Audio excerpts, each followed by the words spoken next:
Hola, ¿qué tal? Bueno, pues lo prometido es deuda. Tenemos a nuestro primer invitado el día de hoy. Estoy muy contento, muy emocionado. Espero que se encuentren muy bien. Recuerden que este espacio es para ustedes. Pues lo único que busco y pretendo pues es compartir algo a todas las personas que nos ven y sobre todo que pues, podamos seguir creciendo en esta comunidad. Pues mi único objetivo es aportarle algo a todas las personas que me logran ver, ya sea un padre de familia, un alumno, un estudiante que esté pues cruzando la universidad. Entonces estoy muy contento. El día de hoy pues vamos a tener, como pueden ver, la visita de un psicólogo. Su nombre es Eduardo Aragón. Ahorita le vamos a dar su espacio para que se presente y nos platique un poquito sobre su experiencia laboral en la parte educativa, cómo la psicología interviene en la educación, por qué es importante. Tenemos una plática así muy interesante, pues espero que les guste y pues bienvenido. No. Bueno, pues yo soy licenciado en psicología. Actualmente estoy estudiando una maestría en psicología aplicada, que lo que hace es que más que conocimientos teóricos, lo que busca la maestría son conocimientos prácticos como tal. Y tiene un apellido, a mí me gusta decir que la maestría tiene un apellido porque es un nombre largo, que es la maestría en psicología aplicada en el área terminal de clínica para adultos. O sea, como en palabras más terrenales, psicoterapia. Ok. Sí, sí, claro. O sea, no es exclusivo, porque en realidad la psicología clínica no es solo psicoterapia. Implica elementos más avanzados como la administración del consultorio, como la supervisión, como investigación, o sea, son muchas cosas.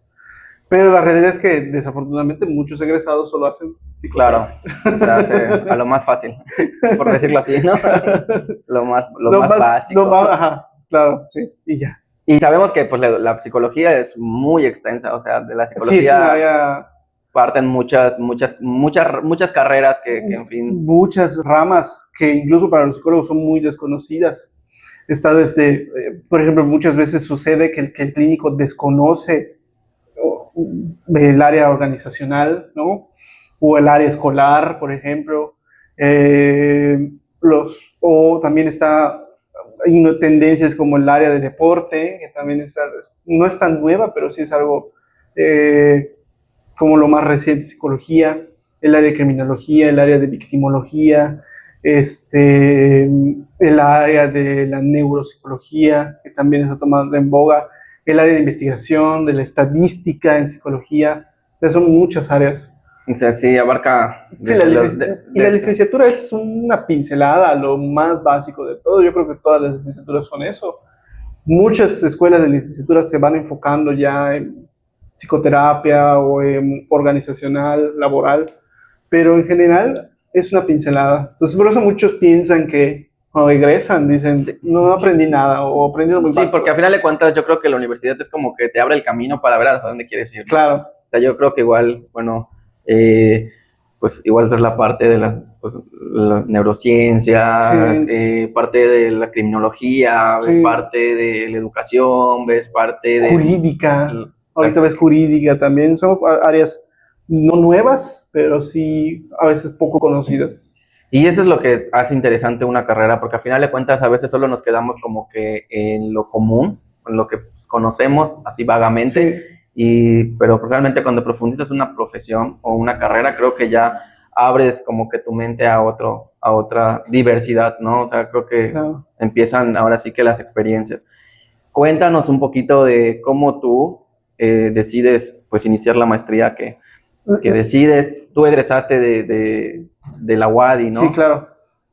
Bueno, para elegir la licenciatura de psicología, yo tuve un primer acercamiento en la prepa, y en la prepa llevaba psicología de desarrollo.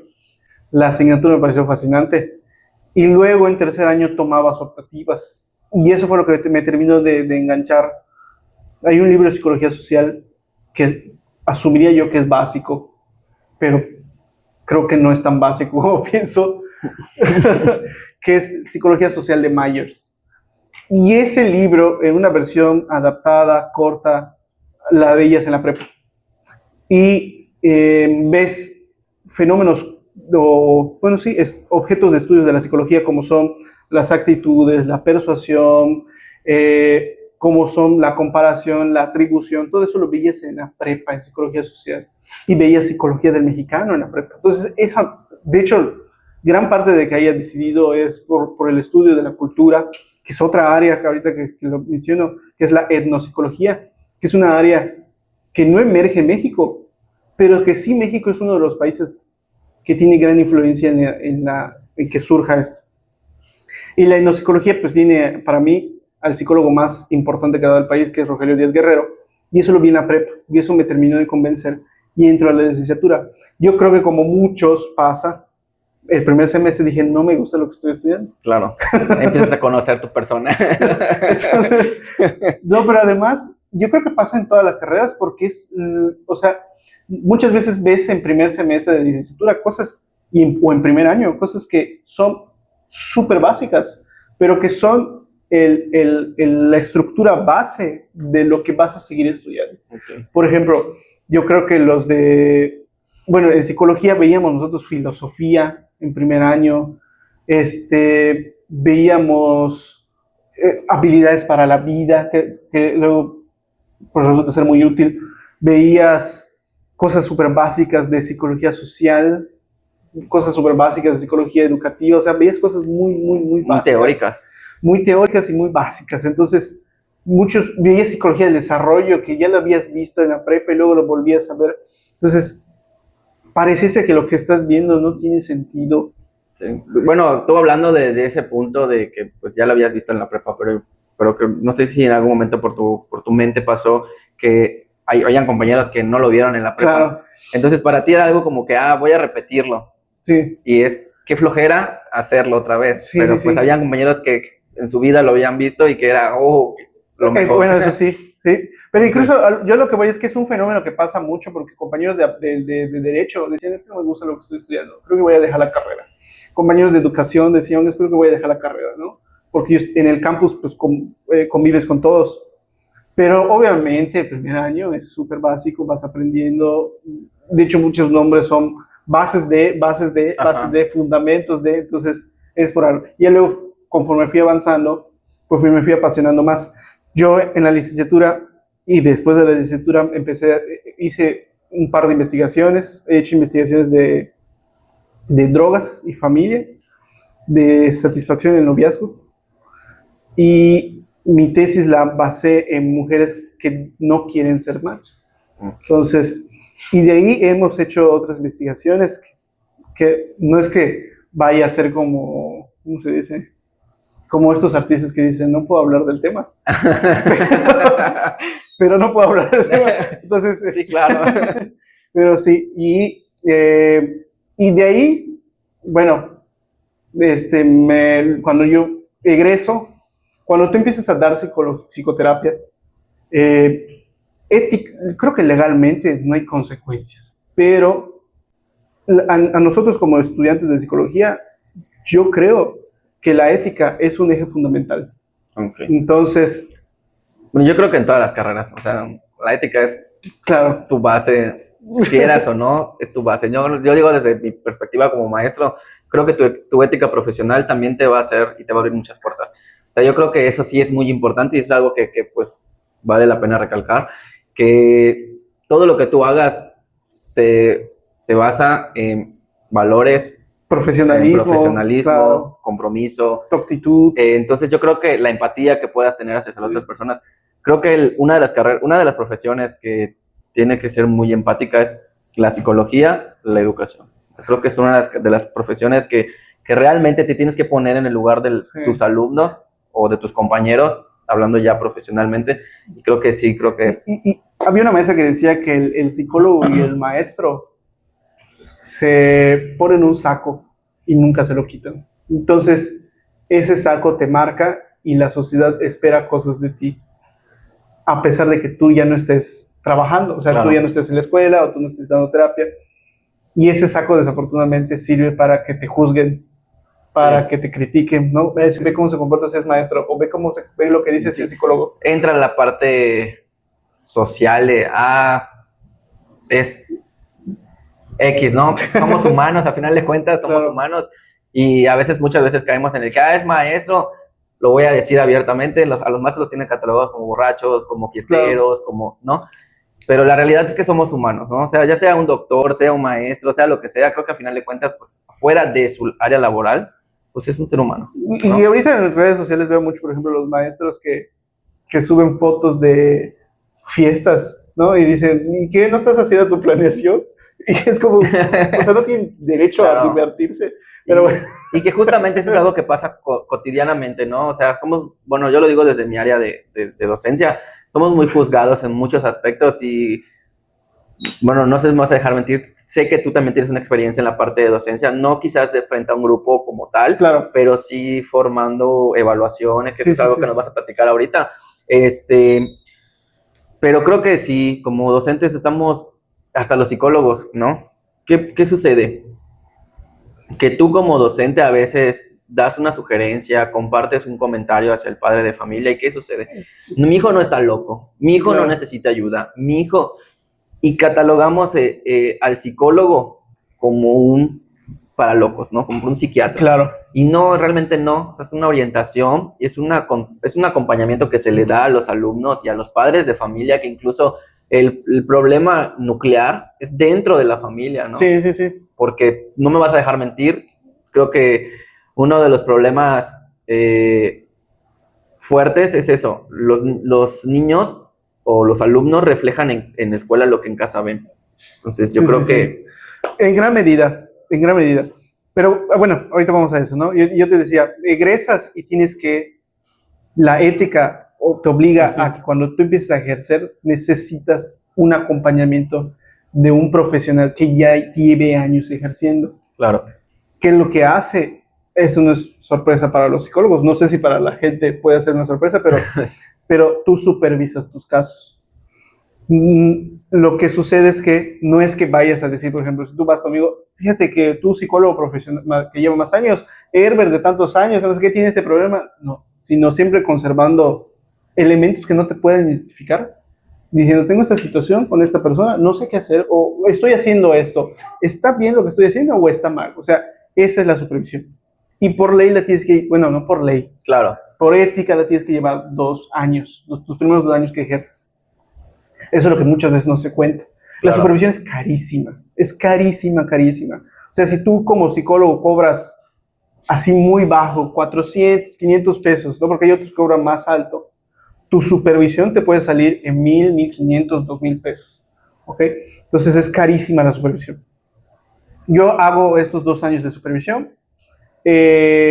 Obviamente empiezas a tener situaciones en donde tienes que buscar ayuda y dije, yo creo que me urge necesariamente pues seguir formándome en esto. Más que una urgencia como, no lo sé, como algo de ego, era más una urgencia pues laboral, profesional. Profesional.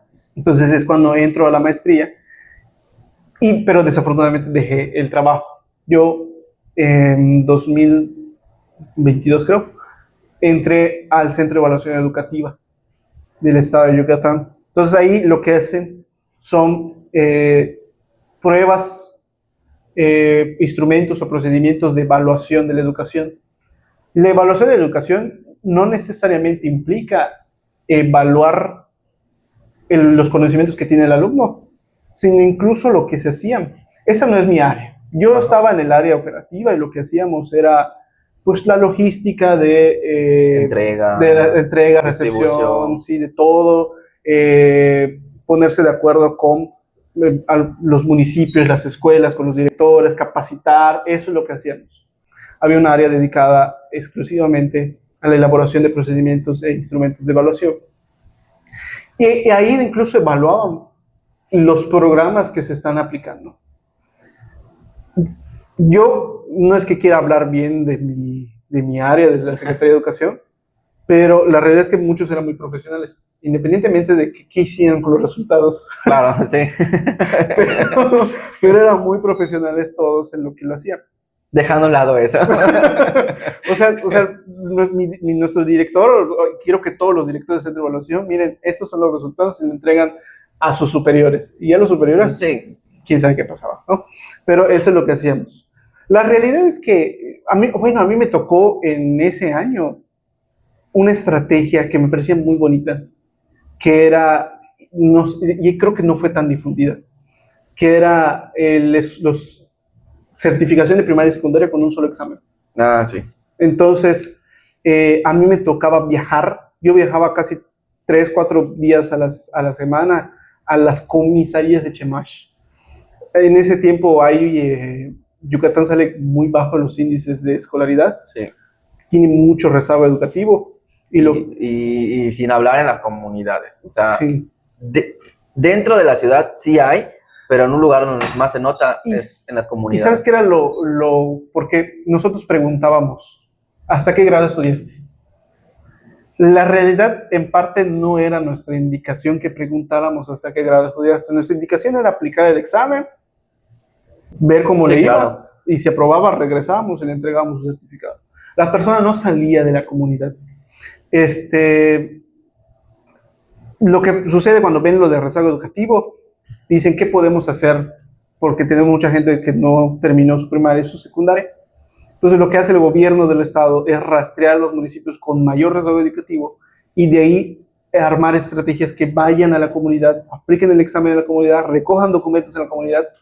Se calificaba en Mérida, porque ahí tenían los lectores ópticos para calificar, y luego se regresaba a la comunidad y se entregaban los certificados a quienes hayan terminado. Pero cuando preguntamos cuál era la razón, muchos decían económicamente, ¿no? Porque no, es que cuando yo estaba, por ejemplo, personas de 40, 50 años que querían certificarse solo porque sí, o sea, en el sentido de que pues ya tenían un trabajo, a lo mejor no querían tener un mejor trabajo, lo hacían por aspiración profesional, sí, claro, y demás. Y es que no había secundaria en mis tiempos aquí en la comunidad y yo tenía que viajar. Y era viajar, viajar, viajar, y ya era insostenible para mi familia seguir viajando. Entonces lo tuve que dejar. Otras situaciones que eran como muy, muy feas eran, pues es que murió el sustento de la familia. Murió mi mamá, que era el sustento de la familia, murió el abuelo, o murió mi papá, que era el sustento de la familia, y lo tuve que dejar. Y otras eran, pues es que la familia siguió creciendo, y desafortunadamente el sacrificado en ese sentido académico fui yo, y eso es lo que a mí también me tocó.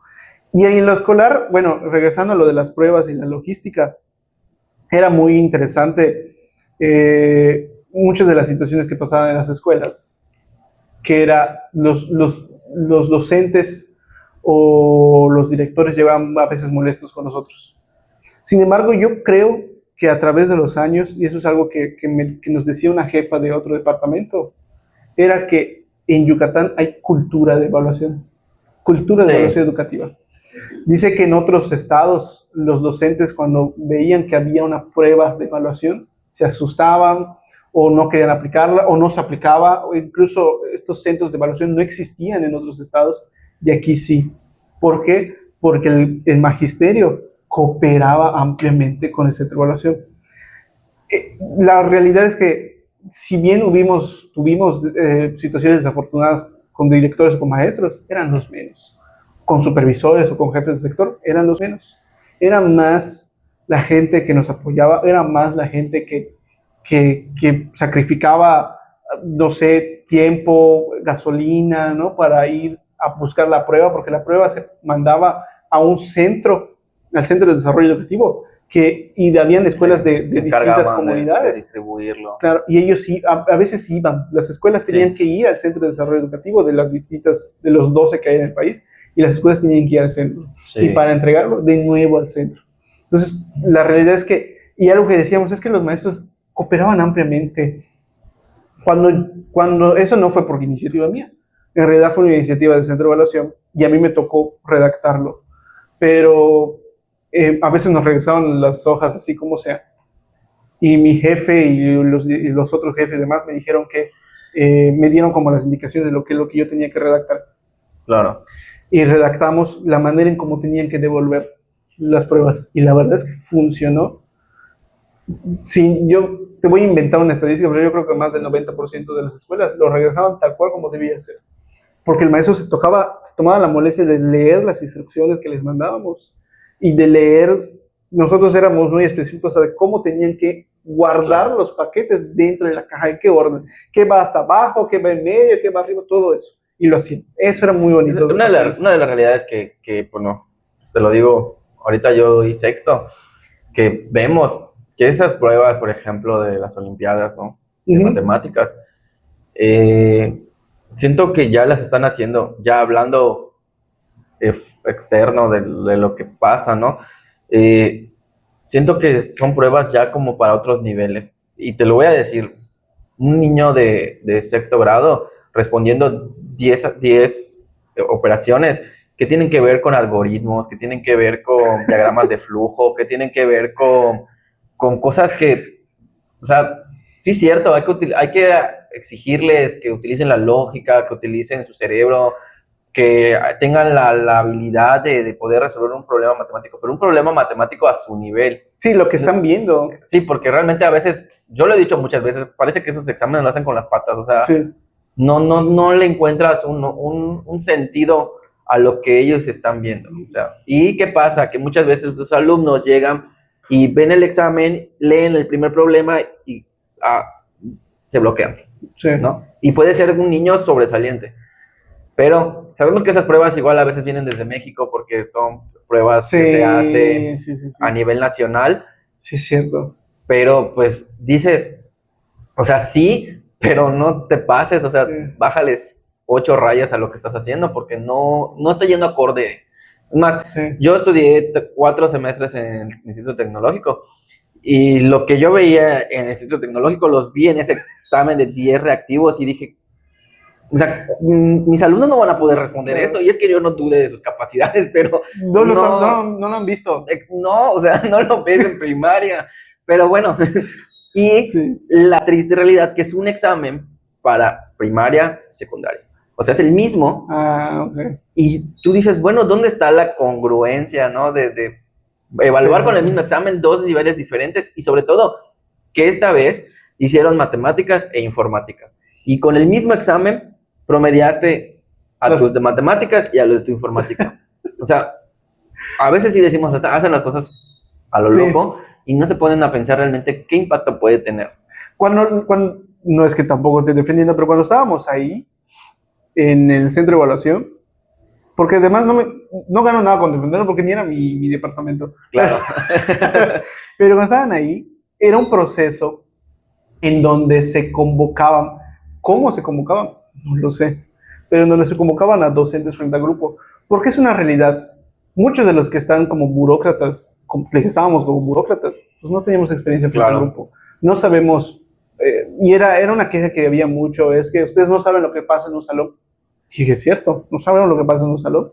Entonces se convocaban a docentes y los docentes eran los que elaboraban los reactivos. Claro.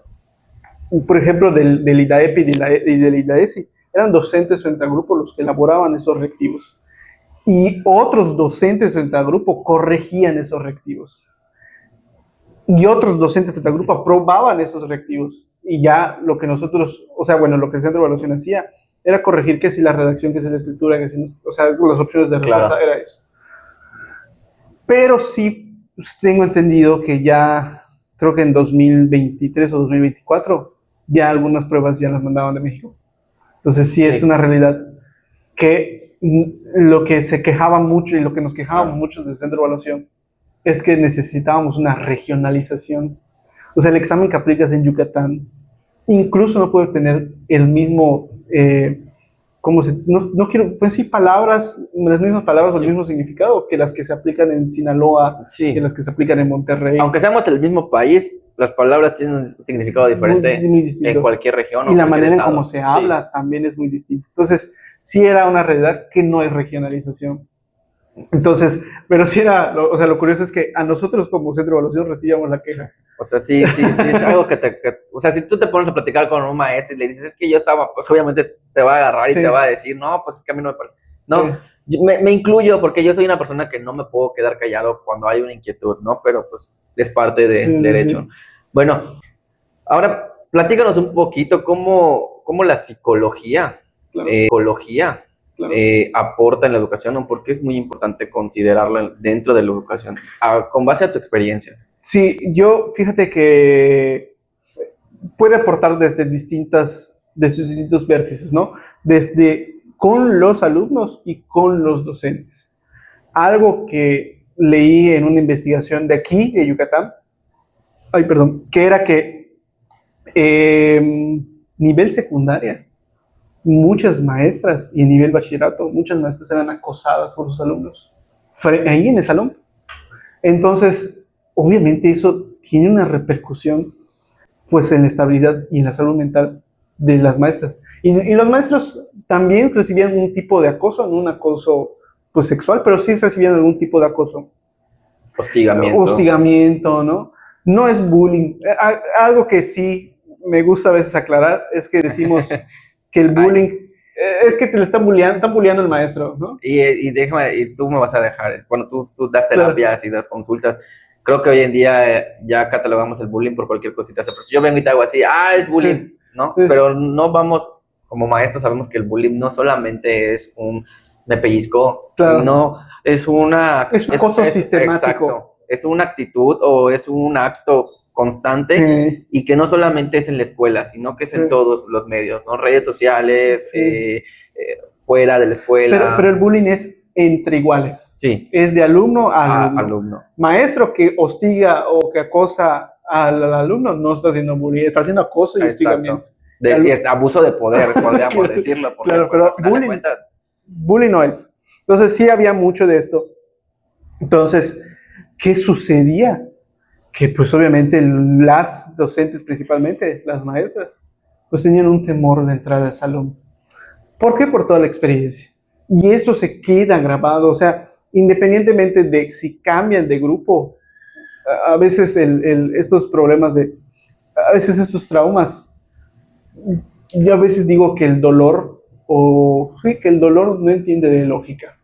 Entonces, pues dirán, es que es el tercero A, ¿no? Pero el tercero A del año pasado era el que me acusaba. Este tercero A son otros salones, son otros alumnos, pero es el mismo salón, es las mismas sillas, el mismo ambiente, el mismo todo, aunque sean otros alumnos, ¿no? Pero yo sigo viviendo o me transporto. Ese duelo de aceptación, estoy otra vez en el mismo lugar, con diferentes personas que quizás me van a hacer lo mismo, pero pues estén en... O no me van a hacer lo mismo, pero yo ya estoy así. Ya estás predispuesto a claro, esa... Entonces, ahí yo creo que ese es un área que muchas escuelas ignoran, la atención a los docentes. No es porque estén mal, como tú dijiste al principio. La psicoterapia o la ayuda de psicología en cualquier área, en las escuelas, en el trabajo, en donde sea, pues no necesariamente es porque esté mal. Incluso a mí en sesión me ha tocado trabajar proyectos de vida. O sea, ¿a qué se quiere dedicar? ¿Cuál es su meta? Y no me pongo a averiguar, ahí depende igual del psicólogo, ¿no? Claro. O sea, del psicólogo con el que te esté tratando. Porque hay psicólogos que van a decir, a ver, ¿qué tiene de malo? Hay otros que no, o sea, no les interesa ver claro, qué tienes de malo, ¿no? Porque yo creo que todos vamos a tener cosas malas. A mí a veces en terapia me piden, oye, ¿qué me recomiendas? Y digo, yo no creo que sea la persona indicada para recomendarte algo porque no tengo la vida perfecta. Entonces, en efecto, nadie tiene la vida perfecta y no se pueden dedicar mira, es que aquí la relación que tiene, no nos interesa. ¿A qué vino? A trabajar sus metas y a trabajar su proyecto de vida. Vamos a enfocarnos a trabajar con sus metas y su proyecto de vida. Tal vez esto que esté como medio raro le afecte, entonces sí nos enfocamos en esto, ¿no? Y trabajar sobre ello. Claro, pero pero yo creo que los psicólogos están, o las escuelas están olvidando que también los docentes necesitan ayuda. Entonces, y algunos que no necesitan ayuda también los vamos a atender. Es chistoso, porque fíjate, bueno, hoy que se está grabando el video es viernes, ¿no? Viernes de consejo técnico. Y fíjate que hoy, por sorpresa, nos cayó lo que es la visita de la supervisora a nuestra escuela. Cabe aclarar que pues, los que me ven y me siguen saben que yo trabajo en una escuela particular, ¿no? Visitadora, ¿no? No, supervisora, o sea, sí es supervisora de zona, pero hoy nos visitó y justamente esta semana mi dirección, o sea, mis directivos estuvieron tomando cursos sobre trastornos en alumnos, cómo se le puede considerar a un alumno cuando tiene... Neurodivergencia. Cuando tiene autismo, cuando tiene, no sé, algún síndrome, algún TDAH, sí, qué nivel está, ¿no? Y se fueron, esto que hacen, lo hacen con con los directivos, ¿no? Y hoy se lo externé a la supervisora. O sea, yo no estoy en contra, no estoy mal, o sea, no me hace mal que vaya mi coordinadora o que vaya mi directora o que vaya... Pero creo que o sea, creo que aquí la Secretaría de Educación Pública lo que se debe de enfocar es a los maestros, porque realmente los que vivimos el día a día son los maestros. O sea, si tu directora está en la escuela, sí vas a ver cómo dirigirte, pero no es lo mismo que tu maestro te vayas a sentar a esa conferencia, a esos talleres, y que tú, Que por recibas. medio de un profesionista especializado, te dé los tips. O sea, no es lo mismo que ella entienda algo a que yo lo entienda. O sea, ella puede entender puede tener una perspectiva diferente a lo que, pero pues yo lo estoy viviendo, ¿no? Y yo se lo externé a su profesora. No se lo dije como que, pues, para buscar pleito, ¿no? Pero creo que ella lo sintió así porque no, como que se puso a su defensiva pero, pero sí le dejé en claro que creo que lo importante aquí somos nosotros los maestros, ¿no? ¿Por qué? Porque nosotros tenemos a los niños. Y a final de cuentas, muchas veces, te lo digo por experiencia, muchas veces los niños no tienen esa confianza por lo que viven en casa. Claro. Y poder ganarte esa confianza. Gracias a Dios yo tengo la oportunidad o tengo como que el don de que mis alumnos desde el día uno como que hacen clic conmigo, ¿no? Sí, hago muchísimas cosas para que yo me pueda ganar eso. Bueno, desde correr con ellos, desde salir a jugar fútbol, desde jugar voleibol, o sea, con todos, ¿no? A veces los pongo en equipos, me siento en el piso con ellos, o uno que otro chiste. O sea, Claro. trato de ponerme en el nivel de ellos para que ellos se sientan identificados. Que sí es un trabajo que a veces no ven, pero pues bueno, como decíamos, siempre estamos juzgados, siempre vamos a ser juzgados. Pero yo decía, estos talleres sí es importante que los Que los vamos. consideren con los maestros, ¿no? Sí.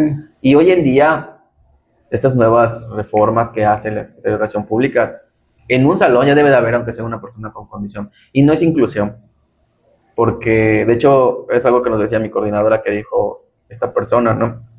Este especialista ya en los talleres, que, perdón, ya se me olvidó lo que te estaba diciendo. Que no es inclusión tener. No es inclusión, exacto. Eh, Él dice que no están bien hechos, no están fundamentados, porque nosotros los maestros no tenemos las herramientas necesarias para trabajarlo, ¿no? No es lo mismo que tú con tu experiencia, año con año, vayas buscando o vayas adquiriendo esos aprendizajes, ¿no? Pero no es lo mismo que te especialices o que alguien te guíe y te diga, no es por allá, es por acá. Entonces, si estás haciendo esto y no te está funcionando, pues ven por acá, ¿no? Mi experiencia, yo tenía, bueno, el año pasado tuve a una persona, a un alumno que tenía déficit de atención, TDAH, pero estaba diagnosticado como hiperactividad, impulsivo. Era un alumno muy agresivo, ¿no? Entonces, ¿cómo logré? Él a los hombres los tenía como una autoridad, pero los retaba, ¿no? Eh, Principios de curso tenemos un enfrentamiento, ¿no? De que él me grite, yo le grito, él me grita y yo le grito. Entonces, hubo un momento en el que él me grita y yo le levanté la voz y le dije, aquí no vas a gritar. Entonces, cuando él entendió que no iba a poder más que yo, como que se sintió desarmado. ¿Y cuál fue su reacción? Y empezar a tirar sillas. Entonces todos los alumnos se asustaron, estaban en el rincón apaniqueados, pero es cuando tú dices, si yo tuviera las herramientas, o si yo tuviera, ¿no? Ya luego entiendes que una persona, pues hay que ponernos a su nivel, entonces, pero te digo, esos talleres, claro, creo que igual, y tú lo acabas de decir, ¿no? Formarte o invertirle en eso es muy caro, o sea. Sí. Y yo creo que algunos psicólogos cometen el error de desestimar al docente, porque un buen psicólogo infantil que atiende situaciones escolares, lo que hace es ir a la escuela y se entrevista con los maestros, con los directores, ¿no? Y ve, o sea, está observando la conducta del estudiante. Si como psicólogo desestimas que el docente, en vez, o sea, si tú lo ves como un obstáculo, ya llevas de perder. Lo tienes que ver como una alianza, o sea, el psicólogo tiene que aliarse con el docente que está frente al grupo, pues para la mejora del estudiante. Exacto. Estrategias, compartir, claro, estrategias, métodos, sí. Herramientas. ¿Qué sí sucede a veces? Que algunos docentes se toman el atrevimiento de diagnosticar, ¿no? Puede ser que la experiencia, o sea, Pero seamos no, honestos. pero no somos quienes para diagnosticar. Claro. Y a veces, muchas veces, algunos psicólogos no son tampoco quienes para diagnosticar ciertas cosas, ¿no? Hay algunas Claro, veces que no. especialistas. Claro. Entonces, pero sí es cierto que, o sea, no es lo mismo el psicólogo que ve una persona, un niño, o ponle tú, vamos a inventar 4 niños diarios, a un docente que ve 40 alumnos cada año. Pues no, creo que nunca se va a igualar. Y sí es cierto que, pues obviamente la experiencia te ayuda a ver, mira, fíjate que eso te desarrollo y demás. Pero, ¿qué sucede? El diagnóstico y la etiqueta a quien afecta no es al psicólogo, ni es al docente, No, ni es a veces al niño. A quien afecta es a los papás. Sí. No, y los papás dicen, ¿cómo va a tener esto? Es que no puede ser posible. Y ahí, la etiqueta o el diagnóstico también lo que hace es ya cerrar las vías de comunicación que pueden ayudarte o que pueden ayudar al alumno a mejorar. Entonces, ese es el atrevimiento y esa es la queja de muchos psicólogos. El error está en generalizar. El error está en pensar que todos los docentes de grupo te van a diagnosticar a cualquier alumno y la realidad no es que así. Yo, por eso digo, en el centro de evaluación, sí tuve eventos desafortunados, en el sentido de que me reclamaban, en el sentido de que querían pelear conmigo, claro. en el sentido de que todo eso. Pero eran los menos. Y yo creo que ese es un problema que en psicología social se ve, que son los procesos de atribución, de querer, de este, ahí tiene un nombre que se me olvidó, este sesgo de querer decir, es que todos son así, es que no, son los menos. Y si tú eres consciente de que hay más que te quieren ayudar, que son más los que quieren colaborar, definitivamente vas a tener mejor desempeño y vas a tener mejores alumnos. Sí, claro. Digo, es que o sea, si te pones a hablar de educación y psicología, es un tema muy extenso, porque yo siempre lo he dicho, o sea, no se le está dando la importancia que debería. O sea, yo creo que antes vivíamos en suposiciones, ¿no? O vivíamos en, creo que tu hijo tiene esto, ¿no? Hace muchos años atrás, pues no existía, o sea, sí existía, pero no estaba tan Está acelerado nada más. ajá, tan fácil de digerir, ¿no? Hasta el día de hoy sigue ese tabú de que si tú le dices a su papá, oiga, estuve observando a su hijo, tiene ciertas, sería importante que Sí. lo canalice o que algún psicólogo le dé un seguimiento para ir trabajando sobre esas actitudes o estos comportamientos del alumno, ¿no? El papá a veces te dice, sí, maestro, nosotros igual en casa, pero muchas veces es, ¿cómo va a ser? Mi hijo no hace eso, en mi casa, Ah, claro. o sea, es un ángel, es un pan de Dios, Sí. ¿no? Hasta su vela le ponemos, o sea, esa es la realidad que Sí. vivimos nosotros los docentes. Sí. Y yo, en lo personal, soy muy directo con mis papás. O sea, yo en ese aspecto no tengo pelos en la lengua. O sea, si yo tengo que sentar a una mamá y decirle, mire, sabe que su hijo es así, tiene esas actitudes, yo le recomiendo que lo apoye. Sí. Puede ser que en casa esté pasando algo, puede ser que esté viendo algo. Desafortunadamente, hoy los videojuegos y la tecnología está destruyendo nuestra sociedad. Eso es lo otro que te iba a decir. Sí, en efecto, yo creo que tradicionalmente creemos que lo que le pasa a un alumno es consecuencia de la escuela, de la familia. Y yo creo que la verdad es que no conozco el tema, pero a lo mejor si nos vamos a estadísticas, muy posiblemente la mayoría sí.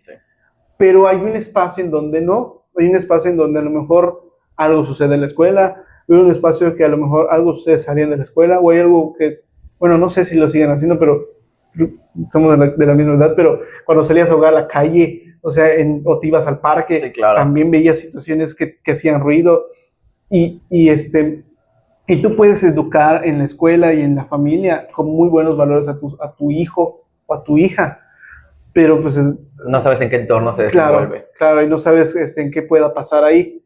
Entonces, pero yo creo que también el detalle está en las familias de no tomárselo como, o sea, si tú como docente les dices, mira, estoy detectando esto, y describes la conducta porque pues, es lo que Sí, ves, claro. No tomárselo como, me está atacando a mí como familia, me está atacando a mí como papá, ¿no? Y que muchas veces se entienden juzgados, ¿no? Sí.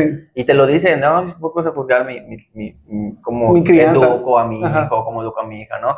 Pero a veces sí te da ganas de decir, pero tú sí eres bueno para juzgarme a mí, mi trabajo, ¿no? O sea, sí entiendes esa parte de, a veces sí, y creo que a veces sí suelo hacerlo así con mis papás, o sea, muchas veces me dicen, ¿cómo no te has metido en problemas?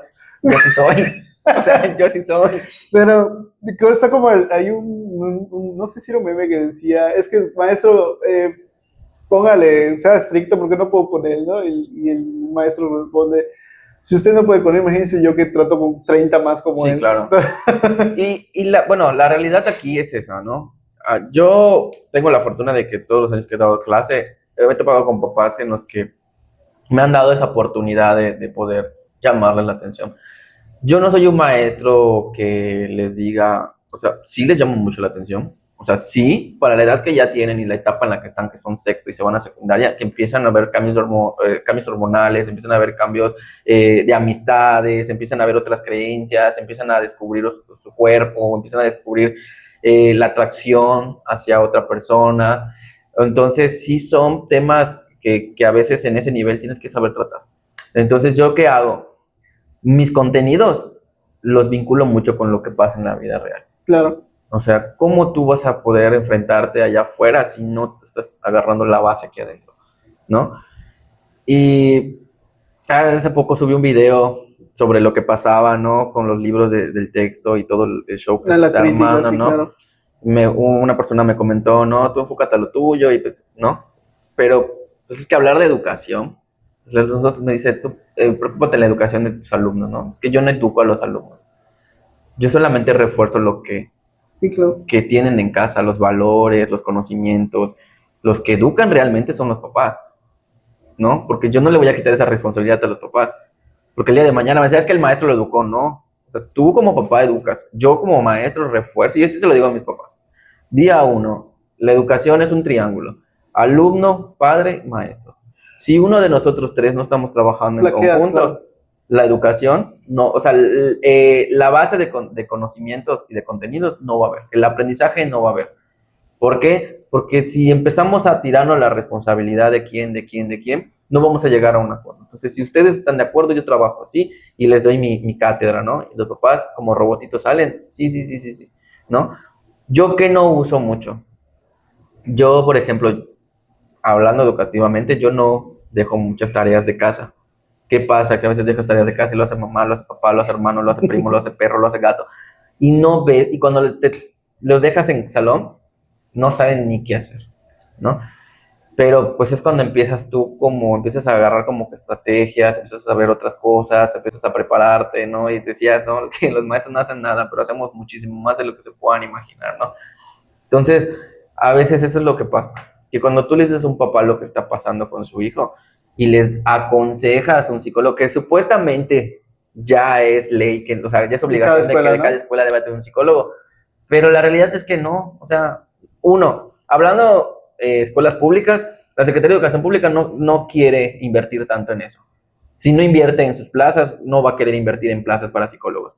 Dos, en las particulares, menos, o sea, los dueños de las escuelas solo están pensando en ganar No, dinero. y además, del lado de los psicólogos, es que el sueldo es lo rayando lo mínimo. Entonces, muchos psicólogos dicen, pues es que yo gano más en consulta que lo que voy a ganar ahí, Claro. rayando lo mínimo. Entonces, también, en efecto, como no invierten. Y además, la realidad es que algo que se ha dicho en estos círculos de psicólogos es que un psicólogo por escuela no es suficiente. Loco sale.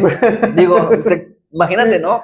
sí, Tantos, hay niños que sí van con un diagnóstico. Yo tengo ahorita un alumno que tiene diagnóstico, que está medicado, que está esto. Y también te pasan estrategias de cómo trabajar con él, pero eso es lo que te facilita a ti como maestro, cómo dirigirte a él, ¿no? sí. Entonces, sí influyen mucho los médicos. Pero eso también fue iniciativa de la familia, Claro. que tuvo que, y que además Y además invirtió. tiene que invertir.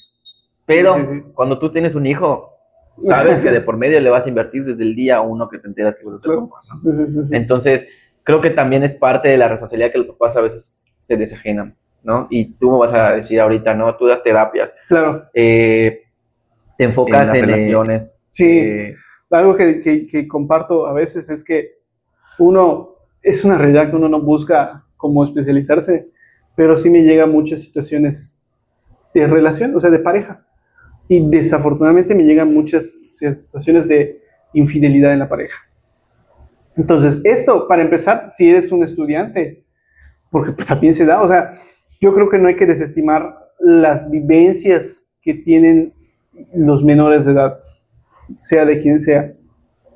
Claro que hay edades, o sea, algún niño de 8 años que digas que su noviecita lo dejó, no es que esté mal, Claro. pero como biológicamente a lo mejor no es viable, no es posible. Ajá, claro. O sea, Sí, sí. es un, Es un humano, ¿no? A final de cuentas va a sentir, pero es una realidad. Los procesos de enamoramiento y los neurotransmisores, la neuroquímica a esa edad, no se da. Entonces, pero es algo que a lo mejor escuché en algún lado. Bueno, esos son puntos de parte. Pero, como alumnos o como papás o demás, la infidelidad tiene muchas repercusiones en muchas áreas. A mí me tocó hacer prácticas de orientación educativa y era una realidad que las discusiones en la pareja, o sea, las discusiones de los padres, porque la mamá cachó una infidelidad o porque el papá cachó una infidelidad,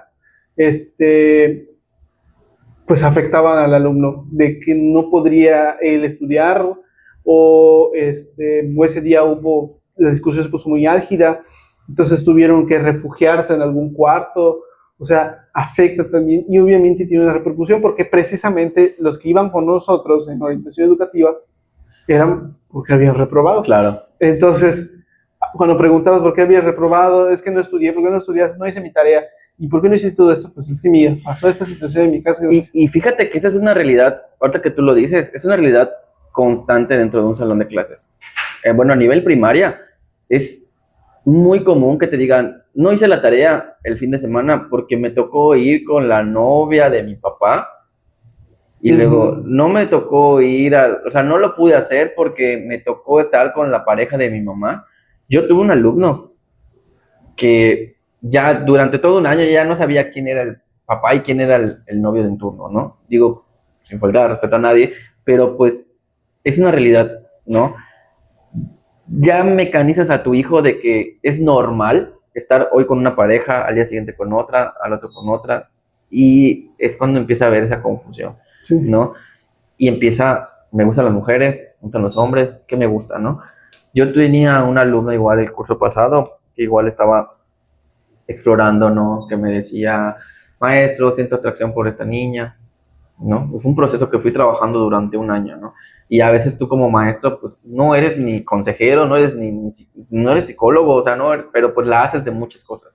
Y a veces te salen con cada cosa que tú a tu edad, que ya tienes, pues ya corrido, dices, ya ni yo, entonces sí, ¿no? Sí. Pero pues bueno. Y no es en desestimar lo que él vive. Exacto. O sea, independientemente. Porque luego se sienten no importantes. Sí, invalidados. Y dices, ¿cómo actúo? Sí, claro. Sí. Y bueno, ahí estábamos. Pero pues sí, yo siento que sí es muy importante que un psicólogo esté en una escuela. O sea, sí, y también, pues bueno, algo que sí pasaba. Algo que sí pasaba, es que me acordé de un caso de una niña, pero no lo voy a contar. Que era, pues muchas veces, o lo voy a contar primero, era una niña que se escapaba. Y cuando pregunto a la mamá, me dice, es que cada vez que la regaño le dice, salte de aquí, no quiero verte. Entonces la niña obedecía, ¿no? Entonces, sí, muchas veces son consecuencias de lo que sucede en casa. Volvemos a lo mismo, no todos. Claro. Hay un porcentaje que posiblemente sean consecuencias de otros casos, de otros lugares, pero sí pasaba. Y en efecto son situaciones que suceden entre los padres. El problema no está en que tienes que tener una vida perfecta, porque volvemos al inicio, nadie tiene una vida perfecta. Claro. El problema está que tus situaciones personales, no, ¿cómo se dice? No se filtre a tus hijos. O sea, que tus situaciones se queden con ustedes. ¿No? Ustedes son los que tienen el problema, no la familia completa tiene el problema.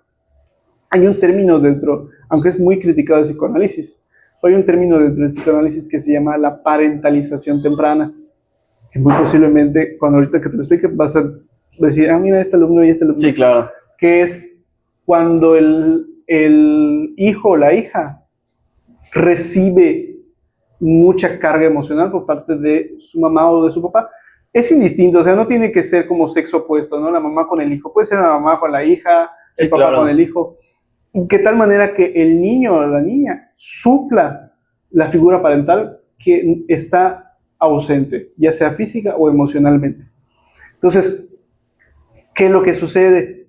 Que el niño empieza a tener roles de adulto, se empieza a comportar como un adultito.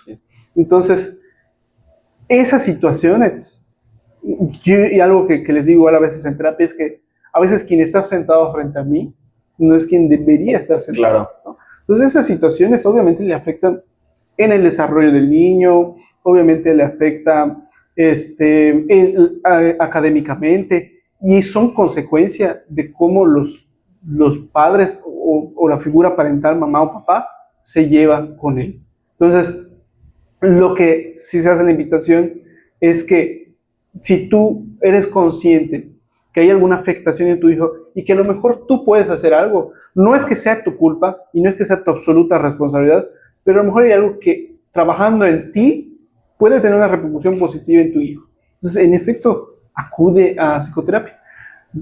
Yo hace poco en una entrevista en la radio dije, yo no creo que la psicoterapia sea la opción única, ¿no? Y la solución mágica, pero sí creo que es una de las mejores soluciones. Claro. Desde mi postura y como profesional te diría que es una de las mejores, pero no conozco otra mejor. No creo que sea la única, Claro. pero a lo mejor habrá otra. Entonces, vuelvo a lo mismo, no es que tengas que ir a terapia o no es que todos los papás tengan que ir a terapia, pero si tú crees que hay alguna situación que trabajando en ti puede tener una repercusión positiva en tu hijo, ve a terapia, no pasa nada. No es nada del otro mundo. Claro, no es para locos y no significa que estés mal. A lo mejor puede ser que tú seas buena persona, que seas pues muy amable, muy una persona en paz, una persona en zen, pero a lo mejor la comunicación con tus hijos no funciona. Hay algo que no funciona. Entonces, no necesariamente estamos hablando de que estás loco o que tienes un problema de salud mental o algo así. Simplemente es un problema de comunicación con tus hijos y punto. Y que necesita un poquito de guía para poder estructurar esos pensamientos y esas ideas. Claro. Y entonces, y ahí te puede ayudar el psicólogo. No es que estés loco, ¿no? Es en efecto, nada más eso. O sea, o puede ser algo más elaborado, pero en efecto, volvemos a lo mismo, ve a terapia. La invitación es tuya. Pues bueno, pues ya para ir pues concluyendo, me gustaría que le des un mensaje a las personas que nos ven. Bueno, si alguien está estudiando psicología, ¿qué consejo le darías? Tú que ya pasaste por esa etapa y que pues ahorita estás siguiendo ese camino de preparación, ¿no? ¿Qué consejo les darías que normalmente a veces no escuchan, ¿no? Yo diría que practiquen. O sea,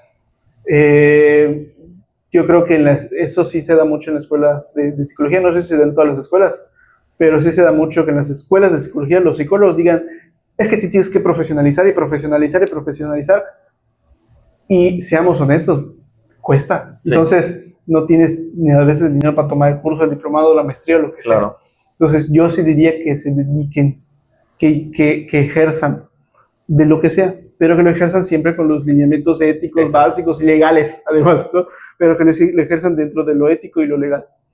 Sí le diría que ejerzan antes de seguir profesionalizándote.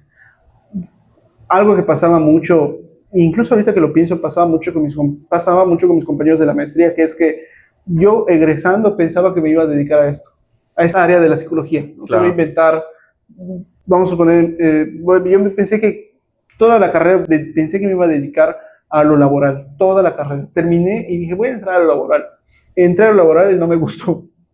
Y por azares de destinos entré a otra área y mira, eso sí me agradó. Entonces, pues sí te toca ejercer. Ejerce y ya luego, una vez ejerciendo, vas a conocer qué es lo que te gusta, vas a saber en qué te quieres profesionalizar e incluso vas a tener mejores oportunidades para seguir estudiando y estudiando. Sí, en efecto, sí es mejor yo creo que como en todas las carreras, es mejor que te sigas preparando, es mejor que sigas estudiando, es mejor que sigas profesionalizando y especializándote, pero yo sí agregaría que primero ejerzas en psicología. Eso es para los recién egresados. Y para los estudiantes, pues que si ven que lo que están viendo no les gusta, no sé si se aplica para todas las carreras, yo pensaría que sí, pero si ven que lo que están viendo no les gusta es porque en efecto estás viendo cosas sumamente básicas y las carreras, las licenciaturas en eso se enfocan, en ver lo sumamente básico. No es que esté mal, no es que tu escuela sea una porquería, porque algo que sí, a veces les digo a alumnos que van conmigo, que dicen, es que mi escuela es un asco, que no sé qué, digo, todos los alumnos hablan mal de su escuela. Entonces, no es que tu escuela sea una porquería, sino que, y muchas veces, como dicen en algunos docentes, ¿no? El alumno hace la escuela, no la escuela hace el alumno. Entonces, estás viendo lo básico. Y ten paciencia, o sea, templanza y, pues en efecto, si tú tienes hambre o ímpetu de seguir estudiando, pues lee, hay muchos libros de psicología, sigue preparándote. Algo tal vez informal en el sentido de que a lo mejor solamente voy a agarrar libros, o a lo mejor solo voy a ver videos, o a lo mejor solo voy a ver programas. Síguete preparándote para que conozcas áreas más amplias de la psicología. Porque leyendo, informándote, también puedes saber qué es lo que a lo mejor que no te gusta, y luego ejercer. Bueno, pues, para que ya podamos ir terminando, es que hablar de esto es muy extenso. Esperamos poder tenerte otra vez aquí en este espacio, hablando de otros temas más específicos, que hay muchísimos. Pero, pues, estuvo interesante. Pues me gustaría que nos compartas para ver las personas que nos ven y quieran contactarte y se encuentren, obviamente, pues aquí en Mérida, Yucatán. ¿Dónde te podrían ubicar? ¿Por qué medio te podrían comunicar? Sí, yo formo parte de una asociación, que somos la Asociación Yucateca de Desarrollo Humano y Académico. Pues ahí sí hay varios psicólogos que se especializan en distintas áreas. Entonces, dan capacitaciones laborales, escolares, y dan conferencias, pláticas, y también, damos pues psicoterapia. Entonces nosotros nos ubicamos en la Colonia Madero, irónicamente cerca del hospital psiquiátrico, estamos a 3-4 cuadros del hospital psiquiátrico, yendo para el Centenario. Nos pueden buscar en Facebook, en Instagram, en YouTube. Bueno, en Facebook, en Instagram, en TikTok, con Ayuda. Es las siglas de la asociación, solo que tiene aquí abajito. H entre la D y la A. Es Ayuda con H entre la D y la A. Así estamos en todos lados. En YouTube creo que estamos como Grupo Ayuda. En TikTok creo que también estamos como Grupo Ayuda. Y bueno, y personalmente, ahí sí me ha fallado, no tengo página, pero sí me pueden contactar por WhatsApp para sacar consulta, que es bueno, va a aparecer, ¿no? Pero el 99, sí, va a aparecer, pero... Al 9991 08 3990. Okay. A ese número pueden contactar. Como todos los psicólogos de Ayuda, damos consulta presencial y en línea. Como debe de ser. Pues bueno, pues espero volverte a tener aquí en este espacio. La verdad es que hay muchos temas interesantes, sobre todo la parte humana, ¿no? Sí.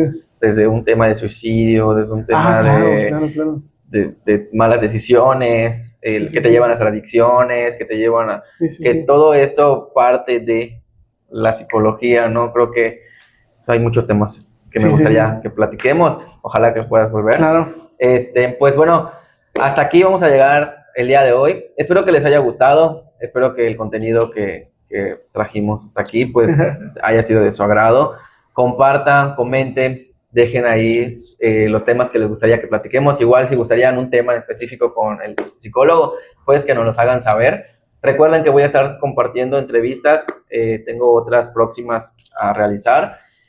Esto con el fin de poder aportar algo positivo a esta sociedad, que hoy en día nos hace falta muchos valores, que nos hace falta muchas cosas. Por ejemplo, lo que está sucediendo ahorita, este tema de los terians, que yo lo veo como un caso que no tiene nada que ver, pero bueno, todo deriva de las necesidades que suceden en casa, en la sociedad, en el entorno en el que nos desenvolvemos, ¿no? Sí. Entonces, pues bueno, hay muchos temas de que podríamos platicar, ¿no? Sí, claro. Pero pues bueno, recuerden compartir, recuerden dejar su like, recuerden comentar y sobre todo, pues suscríbanse a todos mis canales oficiales y contacten al psicólogo, muy buen psicólogo. Chao.